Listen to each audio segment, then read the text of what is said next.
तो जो राजा जिसे संतुष्ट नहीं होता था उनको कैद में डाल देता था। एक अष्टावक्र नाम का विद्वान पुरुष था, बालक था, और उसको किसी ने बच्चों ने खेल, अष्टावक्र का अर्थ था वो 8 जगह से मुड़ा हुआ था, बांगा टेढ़ा की तरह, आंगड़ी टेढ़ी की तरह, को बान ओहरी की तरह, गर्दन ऐसे है, कहते न्यू है, गोडे मुड़ रहे हैं, ऐसा 8 जगह। तो उसमें बैंड था, वक्र माने मोड़। बच्चों ने उसको ताना मार दिया कि तू ऐसा है तो अपने बाप ने छुटवा ले, और राजा की कैद में पड़ा है। उसी दिन से उसने अपनी माँ से पूछा कि माँ मेरा पिता कहाँ है।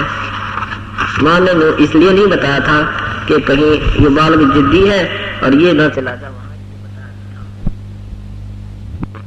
तेरे पिताजी को सजा हुई है। बच्चों से पता लगा कि तेरा पिताजी ज्ञान हार गया, इसलिए उसको कैद कर रखी है। तब अष्टावक्र जी वहां पहुंचे राजा के पास। उस दिन और भी विद्वान लोग बुला रखे थे। जो ही अष्टावक्र जी अंदर गए तो सभी जो विद्वान पुरुष राजा की सभा में बैठे थे, ब्राह्मण लोग, वो अष्टावक्र को देख करके हंसने लग गए, खिल्ली उड़ाई। और जिससे राजा प्रश्न उत्तर करता था उसको ऊंचे आसन पर बैठाता था ताकि सब सुने और देखें। तो अष्टावक्र को जो सिंहासन पर बैठाया तो सब हंसने लग गए, वो दर्शक विद्वान पुरुष ब्राह्मण लोग। अष्टावक्र ने कहा कि राजन, तो आप इन चमारों की सभा में इन चमारों की सभा में इनसे आप क्या प्रश्न उत्तर प्राप्त करोगे, इनसे क्या ज्ञान प्राप्त करोगे? तो सारे चमार बैठे हैं, इनको तो चाम का ज्ञान है, भगवान का ज्ञान नहीं है। ये मेरे इस भांगे टेढ़े शरीर में देखकर दांतरे निकाल रहे हैं, ये परिचित नहीं है प्रभु की परिभाषा है। तो परमात्मा ने याद दिलाते हैं कि राम रटत कोड़ी भलो, चो पड़े जो चाम, ये सुंदर शरीर किस काम का, जिस्म का नाही नामे। कबीर जिव्या तो वाहे भली, जोरट हरि नामे, नहीं तो काट फेंक दियो भाई मुख में मलाना चाम।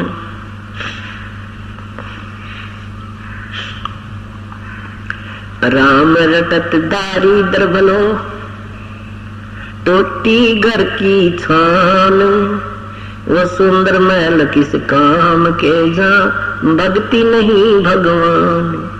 कहते हैं परमात्मा की भक्ति चाहे गरीब तो गरीब आदमी करता हो, टोटे वाला भी करता हो, बिल्कुल दारिद्र है करता हो, वो भी प्रभु को बहुत प्यारा होता है। और उन सुंदर महलों में रहने वाले जो प्रभु नहीं बचते, वो अपना जीवन व्यर्थ करे। वो सुंदर महल, वो सरल महल किस काम के, जहाँ भक्ति नहीं भगवान। नाम सहित बेवतन भला, जो दर दर मांग भीखा। कितनी प्यारी महिमा कर दी। और क्या भया छत्तर की छाचा लाए, राजपाट धेली का। परमात्मा कहते हैं कि सतनाम पूर्ण संग से प्राप्त होने के बाद चाहे आपको देश निकाला भी मिल जाए, आपको कोई घाटा नहीं है। आप उस राजा से भी उत्तम हो जो छत्तर की छाहों के नीचे चलते थे, उनके ऊपर छतरी लगाई जाती थी, राजा लोग बाहर निकलते थे, इतना उनका आदर सत्कार। कहती हूँ राजपाट दिल्ली का। उस भक्त की, इस सच्चे नाम के उपासक के सामने पूरी पृथ्वी का भी कोई शासक है, इंद्र का राज भी कोई करता है, स्वर्ग का भी राजा है, तो भी वो बिगाड़ कर रहा है। बिगाड़ किसे कहते हैं?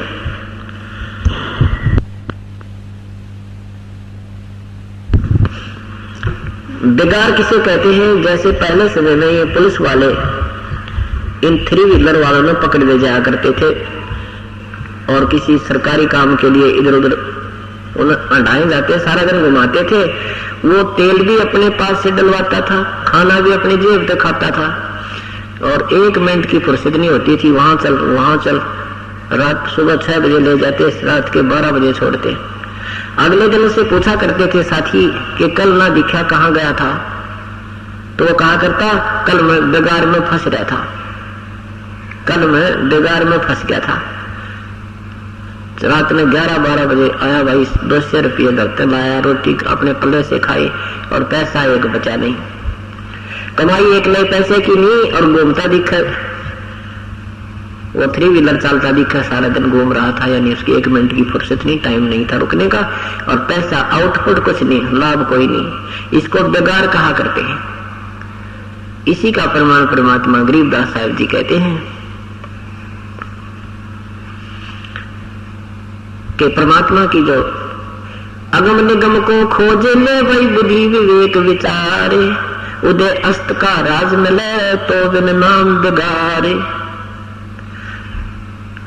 अगम निगम को खोज ले और जरा सी सोच विचार करो अपने दिमाग तय कि यदि सारी पृथ्वी का भी तुझे शासन मिल जा रहा है और ये नाम नहीं है तो बेगार है, तो बेगार लो रहा है। राजा को 1 मिनट की फुर्सत नहीं होती, कभी चैन राजा को नहीं होता, बेशक वो घुटी ला के बकवाद कर ले थोड़ी बहुत देर, दूसरी बात है ना दिन रात उसके पसीने आए रहा करें। क्योंकि एक छोटा सा घर का सदस्य मुखिया एक 5-7 परिवार के सदस्यों के पोषण में, पालन पोषण में, उनकी आवश्यकताओं को पूर्ण करने में कितना परेशान रहता है, और राजा के तो प्रजा पूरी उसकी संतान होती है, उसको बहुत दुख होता है। कहीं भी कोई अकाल गिर जावे, कितना कोई झगड़ा हो जावे, कितना आग लग जावे, कोई भूकंप तक दिक्कत आ जावे, और फिर अपने उस राजनीतिक तिगड़मबाजी का तो कहना है कि कितना परेशान रहता हो। इसलिए बताते हैं कि यदि उदय अस्त का भी तुझे राज मिल जाए, पूरी पृथ्वी का भी शासन आपको प्राप्त हो जाए, तो भी बिना भक्ति बिना सतनाम के वो बेगार है, बेगार।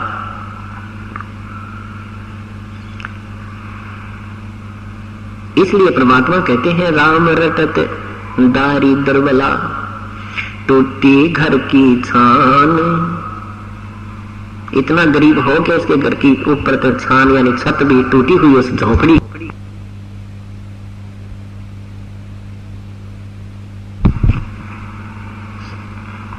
और वो सत भक्ति कर रहा है, तो परमात्मा कहते हैं वो सुंदर महल किस काम के, वो सोने के महल किस काम के, जहां भक्ति नहीं भगवान, जहां भगवान की भक्ति नहीं है।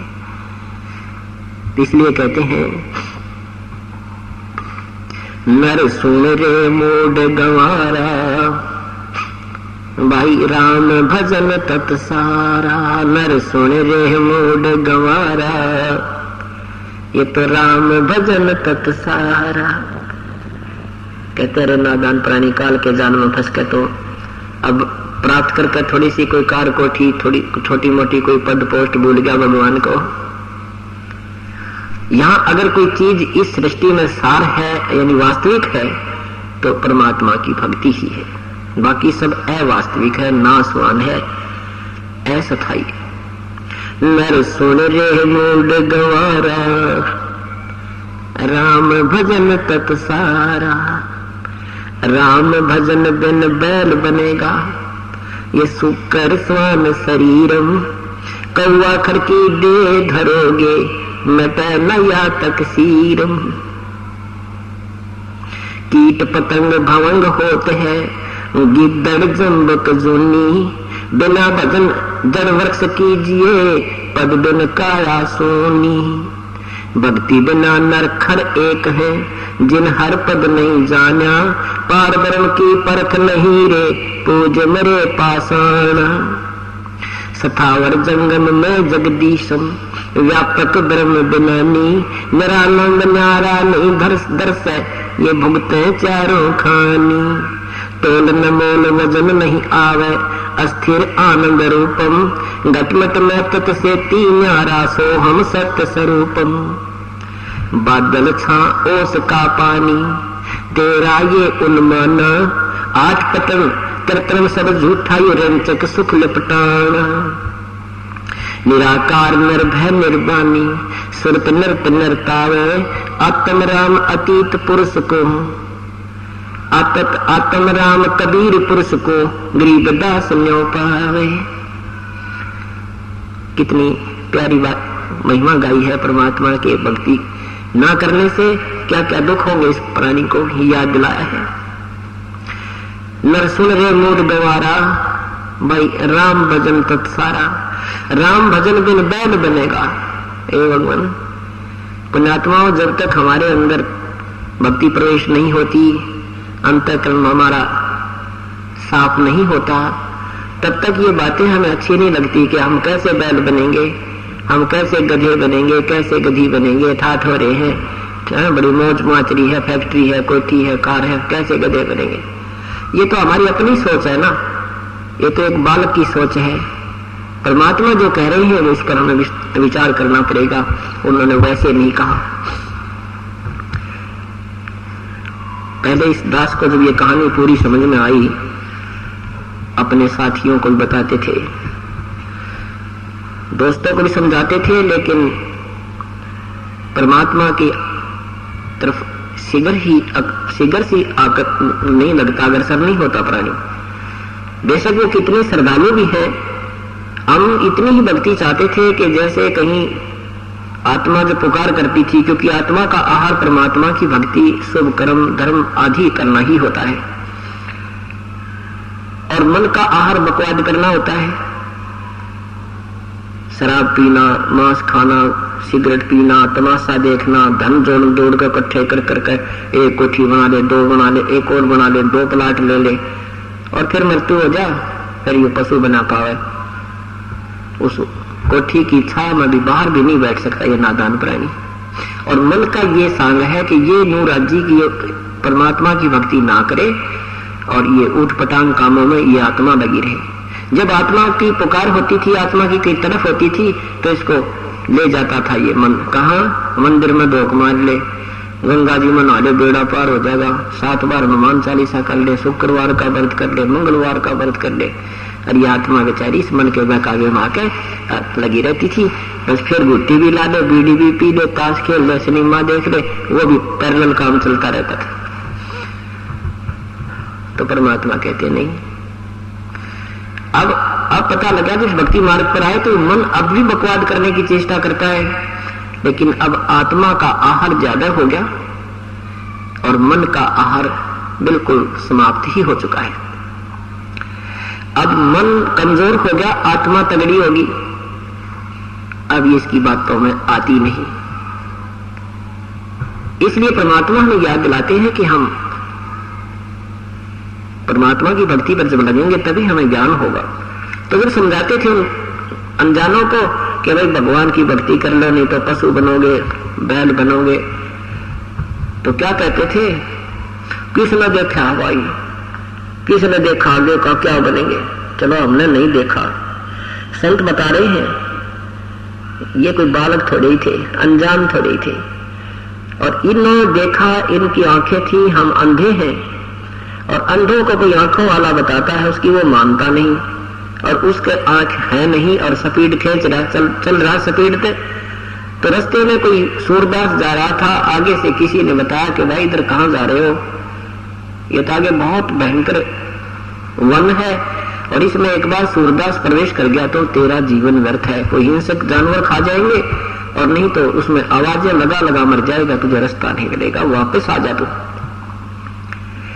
अब इस सूरदास को यानी इस अंधे को ये सोचना चाहिए था कि आंखों वाला तेरा हितैषी है, ये इसलिए कोई दुश्मनी नहीं तुझे जो मार्गदर्शन कर रहा है कि ये रास्ता जिस तू जा रहा है ये ठीक नहीं है, बड़ा भयंकर है। तो उस अंधे को चाहिए कि वो उसकी कहते ही पूछे भी कौन सा रास्ता ठीक है, मुझे उस रास्ते बता दो, वो रास्ता मुझे बता दो, मैं उधर चला जाऊंगा। इतना ही काम चाहिए था बस। और वो अंधा कहे कि किसने देखा है, देखी जागी दो होगी, आगे का किसने मेरा, जान दे मुझे मत रोक। ये कोई बात समझदारी की, इस नादान की? आगे क्या देखेगा वो, जो है जानवर खा जाएंगे तुझे। ऐसे ही वो लोग कहा करते थे कि आगे का किसने देखा, लोगों देखी जाएगी। वो कारण ये था कि श्याम की गुटी छूटे ना, कोई सिगरेट पीता है, बीड़ी पीता, तंबाकू प्रयोग करता, वो छूटती ना। श्याम में सिनेमा वगैरह देखे, इधर उधर बकवादा में जाते हैं, वो छोड़नी पड़ेगी क्योंकि परमात्मा की भक्ति करनी है तो इन बुराइयों से दूर होना ही पड़ेगा। अब किसान खेत में बीज बीजता है तो जमीन को साफ पहले करेगा ही करेगा। और वो नौका में बीज नहीं बीजा जाता ना उसकी फिर उपलब्धि होती। तो ये अंदर जो हमने अपने अंतःकरण में ये धूम्रपान, शराब पान, मदिरापान, मांस आहार, ताश खेलना, सांग सिनेमा, बकवाद गढ़ना, सारा दिन रात्रि काटना, इधर की उधर चुटकुले सुनाना और सुनाना, ये जो कुबाड़ भर रखा है ये साफ करना पड़ेगा। और इसमें भी परमात्मा आपको बहुत सहयोग देगा, क्योंकि जीव के बस का नहीं है कि वो एक बीड़ी भी छोड़ दे।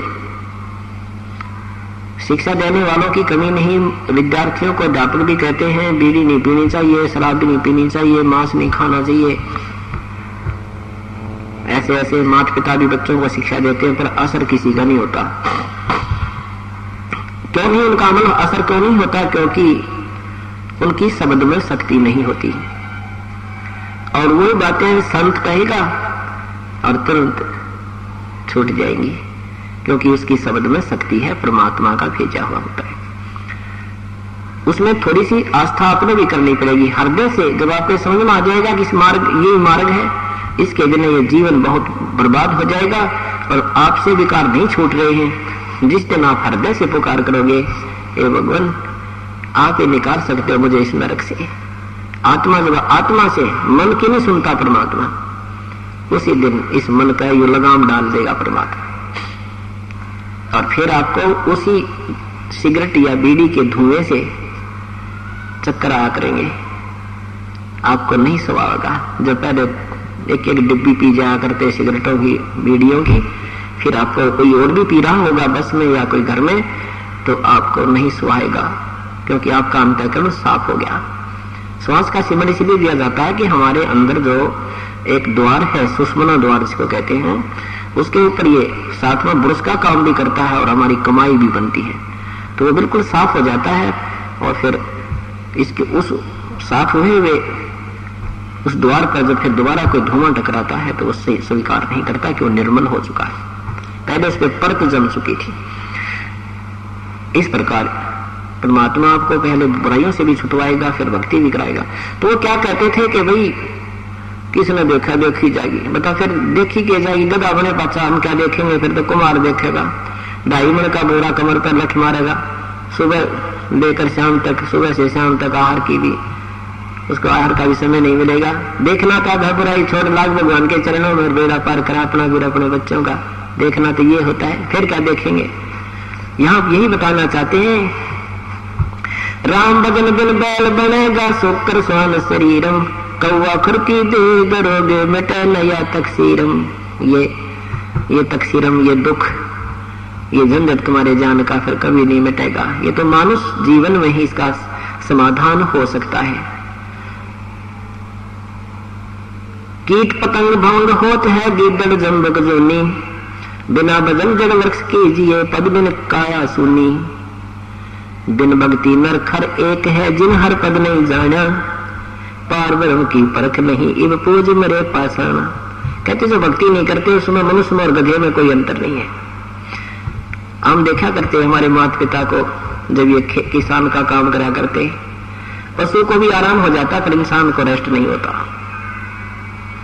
इतना परिश्रम करना पड़ता है केवल 2 रोटी के लिए।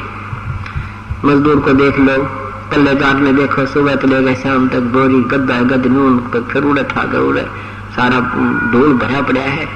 तो परमात्मा कहते हैं अगर नाम भी साथ जपते रहो, चलो मजदूरी भी करे, किसान वाला काम है, दुकान का है, कोई नौकरी का है, राजा है, परमात्मा भी साथ बजते रहो, अपनी मजदूरी भी करते रहो, एक पंथ 2 काज, दोनों काम हो जाए। इतना ही कहना चाहते हैं प्रभु कि तुम अपना काम भी करो पर भगवान भजो, पर बकवाद ना छोड़ दो, ये क्या पार पड़ेगी। तो क्या बताते हैं कि तुम भक्ति भी करते हो। अब पल्लेदार में और गधे में के अंतर है भाई। और हम ना जाने कितनी बार पल्लेदार बने होंगे, कितनी बार पशु बने, कितनी बार पक्षी बने, राजा बने, परंतु जन्म मृत्यु का ये रोग नहीं कटा। कर्म भोगने का जैसे भी किए हैं वैसा ही आपको मिलता रहता है। ये विधान है इस काल के लोक का, एक ब्रह्मांड का, 21 ब्रह्मांड का, और 7 संग ब्रह्मांड तक यही विधान है।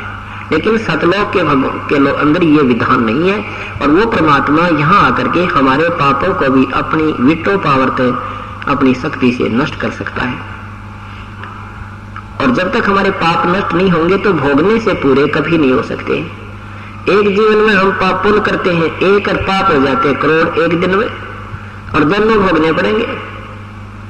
ये तो परमात्मा पूर्ण ब्रह्म की शरण में आने के बाद फिर इन पाप कर्मों के ढेर में आग लगा देगा। कबीर परमात्मा क्या कहते हैं, जब ही नाम हृदय धरो, जब ही नाम हृदय धरो, भयो पाप को नासे, मानो चिंगी अग्नि की पड़े पुराण गासे। जैसे बहुत बड़ा ढेर पड़ा हो घास का, कई एकड़ का, और वो कहीं रखने का ठिकाना ना, उसने कहाँ रखे, वो जगह भी खराब कर दी उसने। कहते इतने अगर आपके पाप हैं, ये सुख के आपके वहां रखे हैं संचित कर्म प्रभु के दरबार में, आपके अकाउंट में, वो आपको भोगने पड़ेंगे। कब तक? जब तक आप पूर्ण परमात्मा की शरण में नहीं आ जाओगे, पूर्ण संत के माध्यम से। जब पूर्ण संत के माध्यम से परमेश्वर कबीर साहब की शरण में आ जाएंगे, फिर आपका जब हृदय से पुकार होगी, हृदय में कहते जब ही नाम हृदय धरो। हृदय धरण का मतलब है सच्चे दिल से स्वीकार परमात्मा ने कर लोगे कि आपके बिना परमात्मा मेरा कोई नहीं है। जिस दिन आपकी स्थिति आ जाएगी, बंदी छोड़ दयाल जी तुम तक हमारी दौड़ी, जैसे कागज जहाज का अब सोजत और न ठोरी। जैसे समुद्री जहाज चलते थे, उन पर कौवे बैठकर चले जाते थे, और कौवे में परमात्मा ने कुदरती एक न्यारी शक्ति दी है, उसमें गुण दिया है कि कौवे को रात्रि में भी अपने अंतःकरण में वो एक मैप बनाता रहता है कि हम कहाँ से चले हैं, पूर्व से चले हैं, पश्चिम से चले हैं, या पूर्व पश्चिम से चले हैं, या पूर्व से चले हैं, या दक्षिण से चले हैं, या बीच से चले। यानी उसके अंदर एक ऐसा गुण है कि जब सूर्योदय होगा तो उसको याद रहता है कि हम इधर से आए। तो पहले पुराने समय में जब जहाज चला करते समुद्री, दिशा सूचक उनके विश्वसनीय नहीं होते थे। क्यों नहीं होते थे? क्योंकि बीच में कई चुंबकीय चट्टानें आ जाती थी, जिस कारण से वो उनका इंस्ट्रूमेंट वो दिशा सूचक गड़बड़ी कर देता था। उसको भी उन्होंने चेक करना होता था, उसका निरीक्षण करते थे कि ये सचमुच हम ठीक दिशा में जा रहे हैं कि नहीं। उसके लिए भी उस कौवे का प्रयोग करते थे जहाज के चालक। सुबह क्या करते थे, कौवे गदला मार देते, पत्थर मारते, उसको उड़ा देते, विवश कर देते जहाज से उड़ने के लिए। अब कौवा उस दिशा को चलता था जिस दिशा से वो चले थे, यानी पूर्व से चले थे तो कौवा पूर्व को ही सीधा पूर्व की तरफ उसकी उड़ान शुरू होगी, स्टार्ट तरह से होगा। तो वो अपने जो जहाज के चालक होते थे अपने दिशा सूचक को भी चेक कर लेते थे, अपने दिशा को भी देख लेते थे कि हम ठीक चल रहे हैं या गलत होती तो उसको सेटिंग कर देते थे। कौवा जब थोड़ी बहुत दूर जाता था, 1-8 किलोमीटर उड़ जाता था, फिर उसको कहीं पर भी कोई ठिकाना बैठने को नजर नहीं आता था। विवश होकर के अंत में उसी समुद्री जहाज के ऊपर आकर ही वो विश्राम पाता था। उस जहाज के अतिरिक्त अगर कहीं भी वो बैठता तो सब पानी ही पानी था, उसमें डूबना ही था, उसने वो डूब मरने का स्थान था जहाज के अतिरिक्त। तो जब आपकी ये स्थिति मन की हो जाएगी कि पूर्ण परमात्मा कबीर परमेश्वर बिना ये यहाँ पर कोई हमारा साथी नहीं है, नहीं हमारा कोई रक्षक है, नहीं हमें कोई सुख देने वाला है, जब आपको तत्व ज्ञान पूर्ण हो जाएगा फिर आपकी स्थिति ये हो जाएगी, बंदी छोड़ दयाल जी तुम तक हमारी दौड़, और जैसे काग जहाज का अब सोजत और न ठोरे। कि अब परमात्मा मुझे आपके बिना मेरे मालिक कोई चीज कोई ठिकाना दिखाई नहीं देता। कहते ब्रह्मा जी की याद की भक्ति करे वो नासवान, विष्णु जी की भक्ति करे वो आप दुखी, मृत्यु को वो प्राप्त होए, शिव जी की भक्ति करे वो आप नासवान, और भगवानों की के ग्रहणवटी हो रही उनकी। देखो उनका इतिहास, आपस में लड़े, कभी भस्मागिरी पीछे पड़ रहा है भगवान को मारने के लिए, कभी कोई हो रहा है, कभी कुछ। श्री कृष्ण जी विष्णु रूप में, कृष्ण रूप में आए थे विष्णु जी, उनका जीवन देख लो, सारा जीवन ही कष्ट में रहा। तो यहाँ जब सारी सतिथि से परिचित होने के उपरांत फिर एक कबीर परमात्मा दिखेंगे जिसकी आड़ पकड़ के परमात्मा गरीबदास साहब कहते थिर पकड़ थिर होई। थिर माने जो बिल्कुल स्थिर, कभी विनाश में नहीं आता, उसका ही सहारा लेने से हम स्थिर हो सकते हैं। यानी हम भी अपने आप को सुरक्षित मान सकते हैं, सुरक्षित की ही आड़ लेकर के, शरण ग्रहण करके।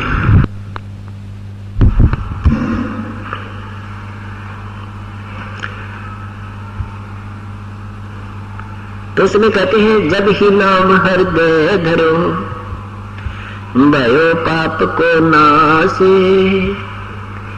जब आपके दिल में आ जाएगी, कहती आत्मा पुकार न्यारी होती है, मन की बकवाद न्यारी होती है।